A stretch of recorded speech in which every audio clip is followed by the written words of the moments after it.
Good morning friends. जैसे कि एक मुझे मैसेज मिला और एक स्टूडेंट ने बोला कि सर अभी मैं तैयारी कर रहा हूँ और एनटीएससी एग्जामिनेशन के लिए 9th क्लास का स्टूडेंट है वो। तो उसने कहा सर क्या मुझे जो मोशन चैप्टर है वो समझ में नहीं आता है, मुझे उसके न्यूमेरिकल्स कैसे करें ये समझ में नहीं आता है। और सबसे पहली बात तो अगर मैं बेसिकली बात करूँ सर तो मुझे उसकी डेफिनेशन तक समझ में नहीं आती है। तो चलिए आज आपको मोशन को मैं कुछ इजी तरीके से समझाने का प्रयास करता हूँ।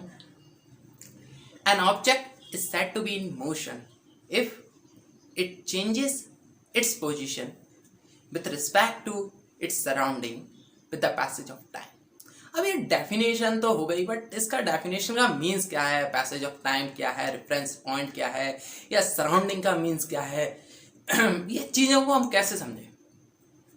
तो मोशन की डेफिनेशन समझने से पहले आपको दो टर्म्स को अच्छे ढंग से समझना पड़ेगा।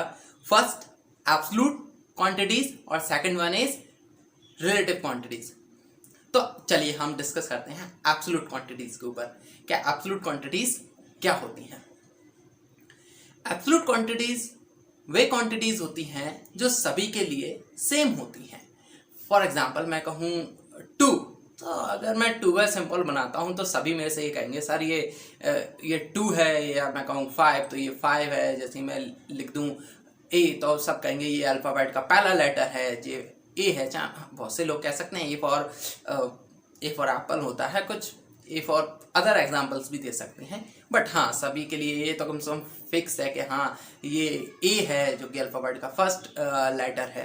तो ये चीज़ें सभी के लिए फिक्स हैं। तो इस प्रकार की चीज़ों को हम बोलते हैं एब्सोल्यूट क्वांटिटी। दूसरी होती है रिलेटिव क्वांटिटी। रिलेटिव क्वांटिटी क्या होती है? जो पर्सन टू पर्सन चेंजेस होती हैं। फॉर एग्जाम्पल मैंने 2 लोगों को अपने यहाँ पार्टी में बुलाया और मान लीजिए एक डिश बनवाया, और ये डिश में जो नॉर्मली स्पाइसेस हम यूज़ करते हैं, मसाले यूज़ किया। अब उनमें से एक कम मसाले खाने वाला था, एक ज़्यादा मसाले खाने वाला था। तो जो कम मसाले खाने वाला था उसने कही भाई तूने यार बहुत ज़्यादा स्पाइसी सब्जी बनवाई है। मेरा तो खा करके मुंह जल गया। तो मुझे क्या लगेगा कि सच में सब्जी ज़्यादा स्पाइसी बन गई है। बट वहीं जो मेरा एक और दूसरा फ्रेंड था जो ज़्यादा मसाले खाने का आदी था, वो कहेगा यार मज़ा नहीं आया यार, तूने ऐसा ही फीकी सी सब्जी बनवा दी, नॉन स्पाइसी, इतना ज़्यादा मज़ा नहीं आया। तो जो मैं सब्जी के बारे में बता रहा हूँ, जो मैंने डिश प्रिपेयर करवाई या खुद ने करी, क्या वो स्पाइसी या नॉन स्पाइसी है, मैं किसके बेसिस पे बता रहा हूँ? मेरे दोनों फ्रेंड्स के स्टेटमेंट के बेसिस पर। मैं उसको यूनिवर्सली नहीं बता सकता कि ये स्पाइसी है या नॉन स्पाइसी है। तो यहाँ पर ये होती है रिलेटिव क्वांटिटी, मतलब कि जहाँ पर हम किसी दूसरे व्यक्ति के रिस्पेक्ट में बताते हैं कि हाँ भाई ये बड़ी है या छोटी है। जैसे कि मैं कोई 2 बॉक्स ले लूँ, मैं उनको बता सकता हूँ कि हाँ इस बॉक्स के रिस्पेक्ट में ये वाला बॉक्स छोटा है, और कोई अगर मैं उससे बड़ा बॉक्स ले लूँ तो मैं कहूँगा यार ये तो इसके रिस्पेक्ट में छोटा है। फॉर एग्जांपल जैसे कि मेरे पीछे ये किताबें रखी हुई हैं, ये चलो मैं आपको दिखाता हूँ। जैसे कि ये है मेरे पास बुक्स हैं 1 2 3। तो अगर मैं फर्स्ट 2 बुक्स की बात करूँ तो ये वाली बुक्स इस वाले बुक्स के कंपैरिजन में थोड़ी सी कम वॉल्यूमिनस है, पतली है, और जबकि ये वाली बुक इसके कंपैरिजन में पतली है। तो हम यहाँ पर जो उसका डिफाइन कर रहे हैं वो दूसरी बुक्स के रिस्पेक्ट में डिफाइन कर रहे हैं। हम एब्सोल्युटली नहीं बता पा रहे हैं कि वो एब्सोल्युटली है क्या। तो ये चीज़ें होती हैं रिलेटिव क्वांटिटी।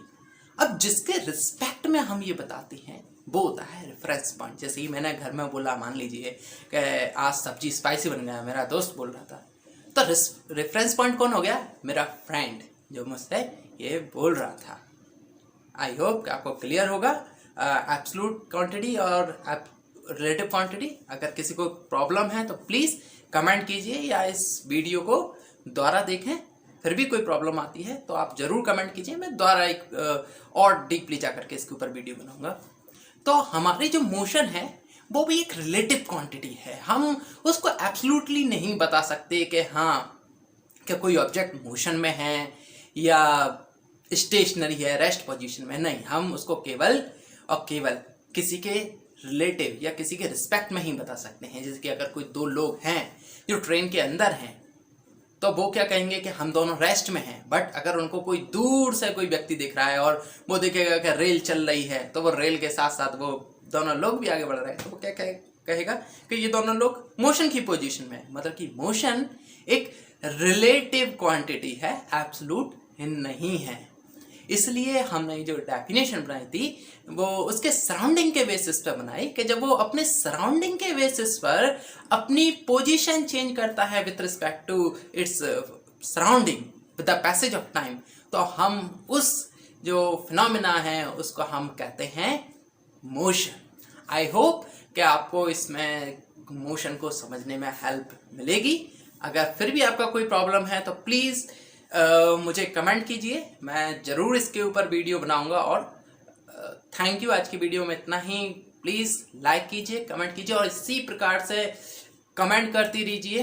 मैं सच में मैं और भी अदर टॉपिक्स के ऊपर अगर आपको कोई प्रॉब्लम है तो मैं उसके लिए बहुत जल्द से जल्द वीडियो इसके ऊपर बनाऊंगा। और बात रही मोशन के न्यूमेरिकल्स के ऊपर, तो डियर डोंट वरी, मैं बहुत जल्दी कुछ इस प्रकार की वीडियोस अपलोड करूंगा कि जहां से आपको न्यूमेरिकल्स को समझने के लिए, स्पेशली जो NTSC जो आपने बोला नेशनल टैलेंट सर्च एग्जामिनेशन के लिए आप प्रिपेयर कर रहे हो अपने आप को, उसमें आपको बहुत ज़्यादा हेल्पफुल होगा।